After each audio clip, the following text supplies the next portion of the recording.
Dexter's not fractionating though, is he? No. It's just two topics. Definitely He's not. bringing people together. He is bringing people together.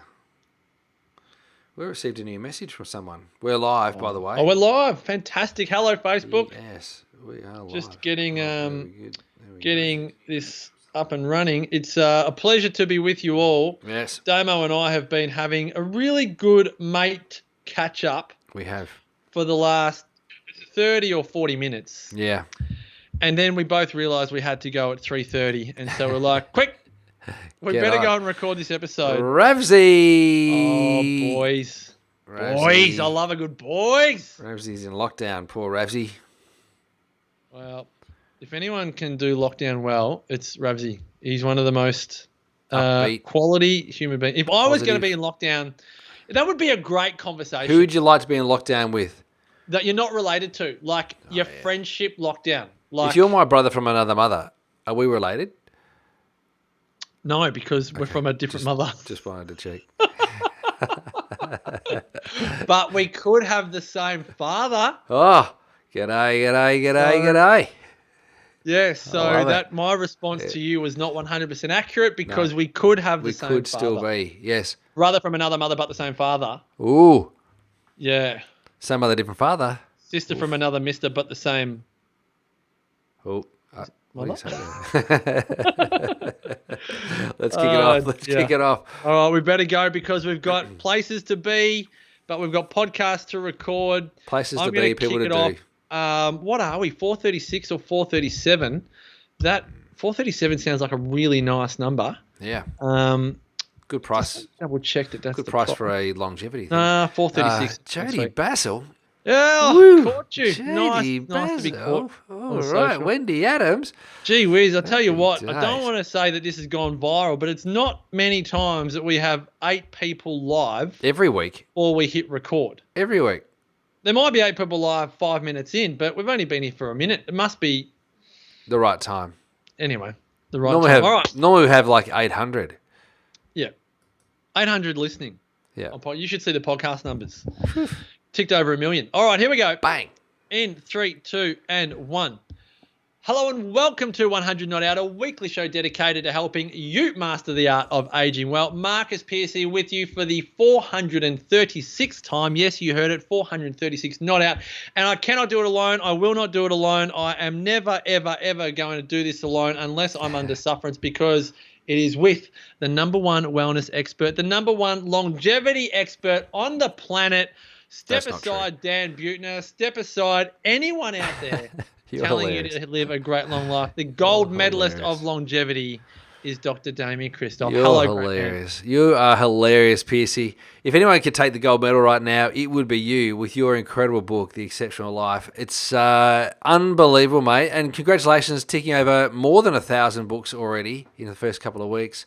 You are on track for 10,000 books sold for Christmas. I can feel it. It's amazing. Well done. I'm happy to tell people that's my goal. Yep. You don't write a book unless you're going to sell at least 10,000 and then it go beyond you. So, yes, thank you for the love and support. Yeah. And for everyone out there that's bought it, we've had a few businesses buying it, bulks of 100 for their entire team or their entire company. So it's been very well supported up until this point, which I'm very grateful for. So Vocus. Thank you. Speak to the HR director of Vocus Communications and see if we can't get a box or 10 in there. What do you reckon? There we go. Happy to send a little sample if they need a sample to decide. Yes.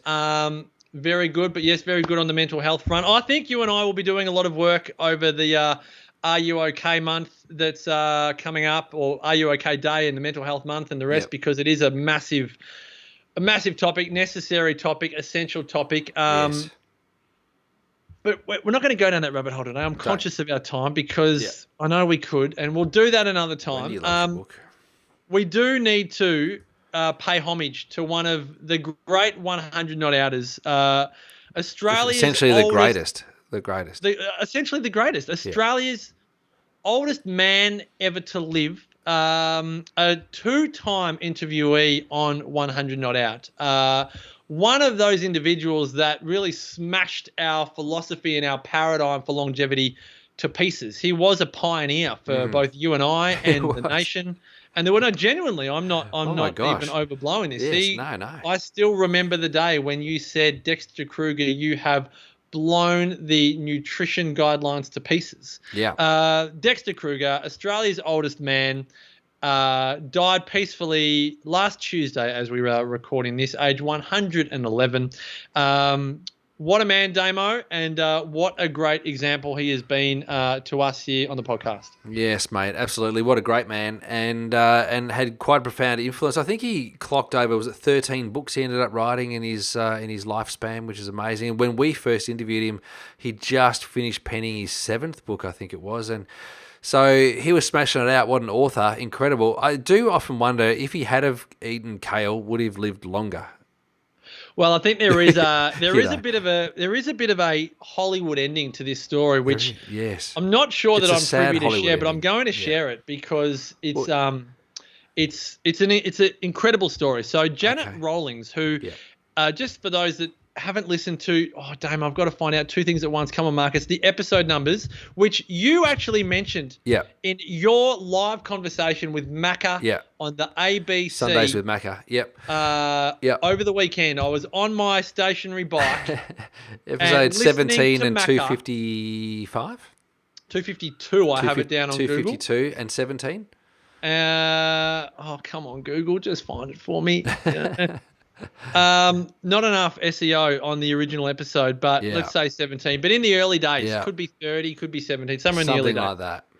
But you and Macca had a great chat about Dexter Kruger on Macca's show, and I was having a chat with Janet Rawlings, who joined us on episode 252 with Dexter, and it was because Dexter was legally blind and as a result really could not write his books himself, but he was the world's oldest active author all the way up until his death, and he would recite his book.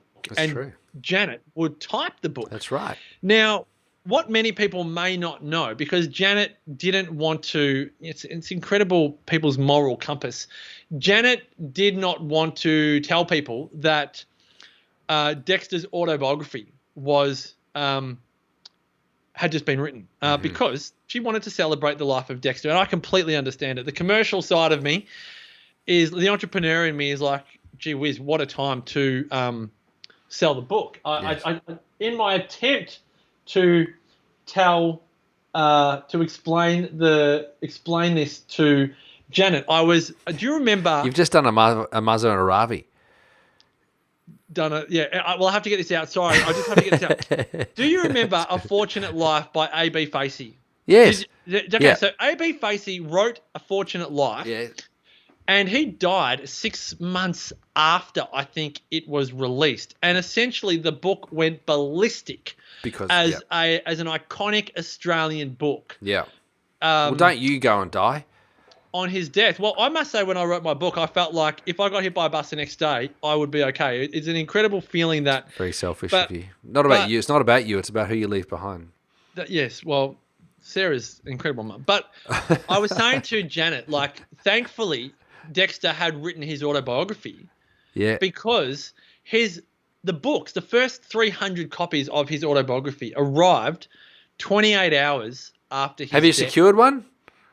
I haven't, because Janet doesn't want to sell them. I think Dexter's funeral may have been yesterday. Right. And Janet's moral compass, which I think is phenomenal, and I have great admiration for it, was, no, this is a time to celebrate Dexter's life. It's not a time to sell the books. She would have sold 1,000 books like that. Yeah. But granted, Janet is going to come on 100 Not Out in the next 2 or 3 weeks and talk about Dexter's life, because she has been a pivotal part.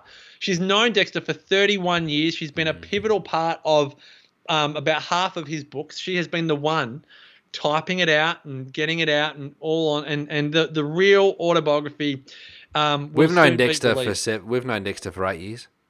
I think that's how long it was. It was all of those years ago. 1/3 ago. of the time that Janet. That's right. That's right. So I think it's just an incredible, amazing.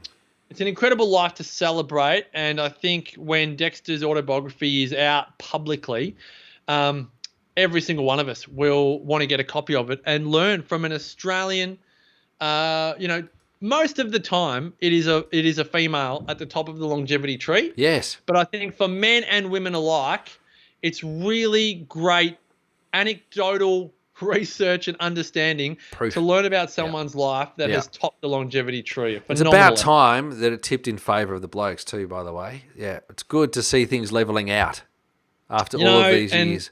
For everyone looking for a biohack, I do have to say chocolate cake that, well, coffee one that at midnight. You don't know. Oh, Mark Smalley's on. I'm telling you, today's a popular day. Mark Smalley, welcome to 100 Not Out. Peter Lennon's here. Pete, welcome to you. Yeah. Jules Savage. Dexter Kruger and Jack Lockett, who was our World War I veteran and the previous owner of the Australia's Oldest Man gold medal, were both men of the land. They were both farmers. Jack Lockett down in Victoria, Dexter Kruger, a Queenslander. So, folks, if you're looking for the biohack and you're a male and you want to be Australia's oldest man, well, head way out west. Head way out west, where the rain don't fall. Get a job in the country. Yeah. What is it? Oh, living and working where on the the rain land. don't fall. Sha-la-la-la-la. So my bet, which is going to have to go for, I don't know his age, but it's going to have to be at least 60 or 70 years. I don't know how young he is, but my bet is Charlie Arnott. Oh, yeah. Good guest of 100 Not Out, regenerative farmer. Yeah. Alan Savory. Yes, well, I don't know enough about Alan, but I don't know if Alan's still on the land. But Charlie is a man of the land. Yeah. And has his farm down in New South Wales, just near Young. And I'm going to say Charlie's going to be Australia's oldest man in 60 years' time. But if you want to be Australia's oldest man, listeners, one, you've got to be male. And two, go out on the land. Get out. So I am out of the race. I'm officially... Well, you're almost on the land. From the race... No, mate, I'm on 660 metres squared. Soon to be in a couple of months' time. 3 times the size of my block. You're nailing it. You're nailing it. Well done. 660 metres. I think I'm on a sixth of an acre. That's like a humble brag. How are you, mate? Busy. That's a humble brag.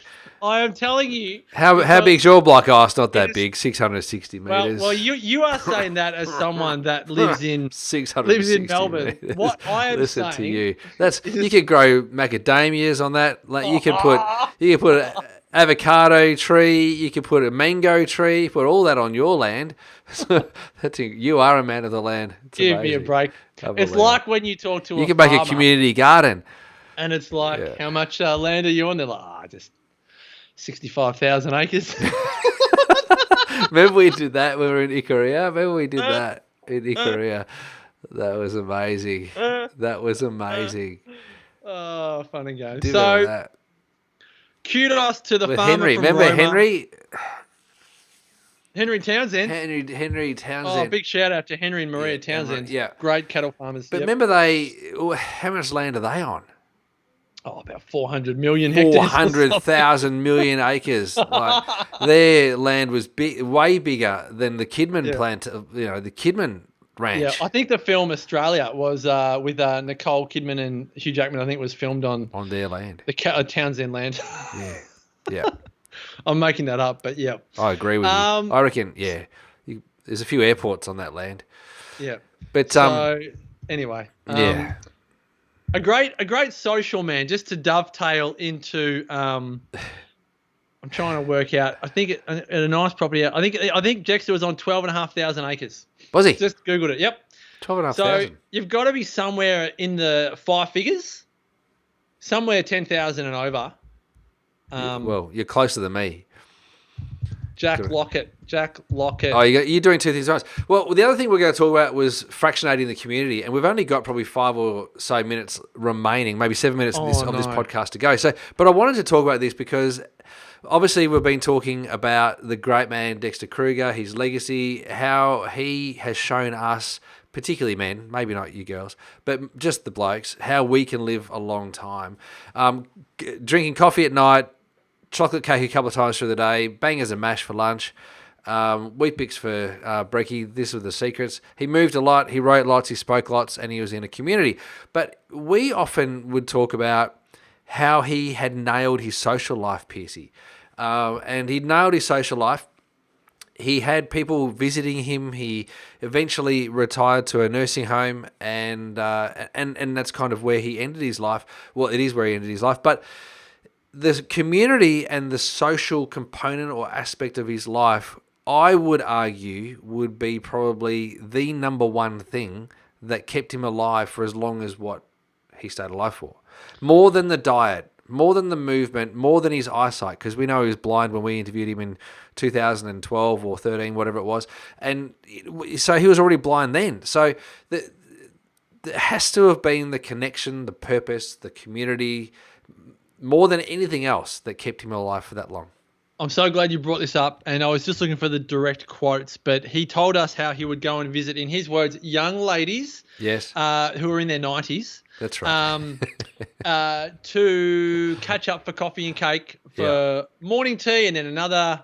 Did he call them old ladies? I can't remember. No, but he was young kind of ladies. making fun, Young ladies. He did young making ladies. fun of his terminology. Yeah. He'd see a lady friend in the morning for morning tea, and then another lady friend in the afternoon tea, coffee and cake, and like you said, wash down another coffee at midnight. But he thrived on social engagement, and one thing, which again is going to be a topic for another day, is I think Dexter was a gentleman. He was chivalrous. He enjoyed the company of others, and he could carry on a conversation. And I think what we're leaning to here, Damo, from a topic perspective is I am certain that Dexter did not agree with every single thing that his friends, lady friends, male friends, had. But that didn't impact the quality of the friendship. Yeah. And, you know, where you and I are leaning to on this is that sadly at the moment, disagreements, different worldviews, just what footy team you barrack for, creating a divide in friendships that... If you live north or south of the border. For many people are irreconcilable. Because they just don't want to be friends that have these beliefs. And I don't know if it's because friends have become a luxury item that we forget the social muscle that generates when we have friends that don't see the world as we do. Like, it is a wonderful thing to spend your time with people that you love who don't see the world in the same way as you do. Many of them are called family, and many of them are called friends, and others of them are called colleagues. And I think Dexter taught us that the act of socializing is far more important than not engaging, but kind of that means you're not around people that disagree with you. Yeah. Well, and we spoke about this. I think we did a podcast on black and white, right or wrong, good or bad. And what's happening at the moment with this fractionation of the community is that people are being turned against each other at a rate that's greater than has ever been seen probably since the 1940s. And obviously, when we look at what happened in the 1940s in where there was the most horrendous things, take place in the war in Germany, that fractionation of the community resulted in disaster. I'm not predicting world wars. I'm definitely not saying that. I'm definitely not likening what's happening with us right now to Nazi Germany. However, where we're seeing fractionation and the turning of people against people, this is where you see movies made. Like you see Brad Pitt and Jennifer, let's say Jennifer Aniston, because I love for Jennifer Aniston and Brad Pitt to get back together. But mate, you see these two making a movie. It might have been called World War Z or something. But something like that is happening where we're being fractionated and we're actually turning on each other to the extent that throwaway comments are now probably, causing emotional turmoil and grief. Throwaway comments, things that might have been accepted once before, are now resulting in lawsuits, or friends and friendships dissolving because they can't meet halfway or understand, not even halfway, just understand that it's okay to have a difference of opinion, and it's palpable and it's stressful. I was talking to a mate of mine, having a soda water. I'll call him out, Jack. I was talking to Jack today, and Jack said, I'm 32. I've got a house, beautiful wife, beautiful baby. I'm self-employed. I'm running a startup company, doing really well. I've got everything. I've got a blessed life. But when my phone beeps, I get anxious.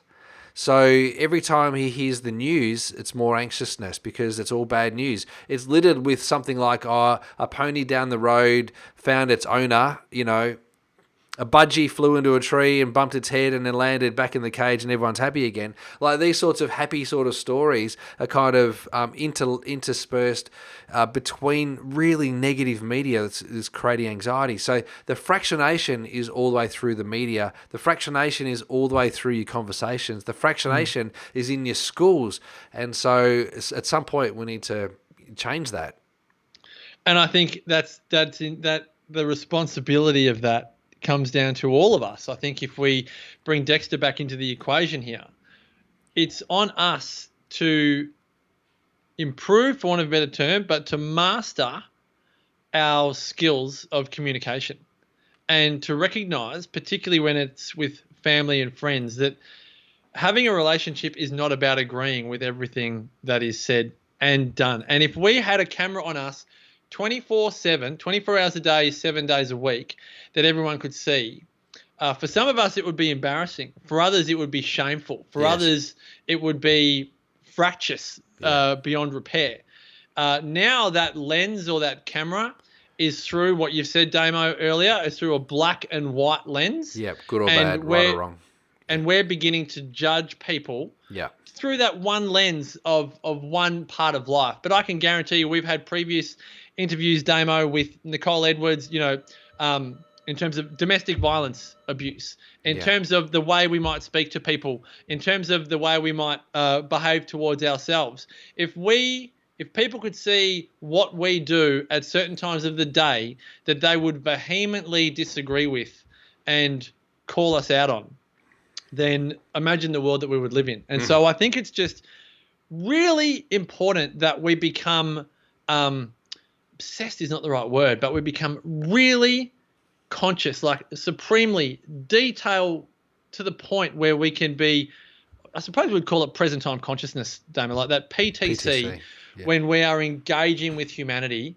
And if we find ourselves puppeting other information rather than just loving and accepting and being with another human being that is worthy of our love, regardless of what they believe or what they do and all of the rest of it, that is the challenge that we have as really, I suppose, do we call it centenarians in waiting? Like if we're going to have longevity, do we want it to be a bitter and twisted longevity, or do we want it to be a Dexter Kruger longevity? It's going to be. It can only be Dexter Kruger longevity. It can only be Tommy Hafey longevity. It can only be Ruth Frith longevity. It can only be Rock Kennedy, Isabel Wallace. It can only be that sort of longevity. Like it can't be longevity where people don't like each other. No one's going to live a long time if we turn on each other.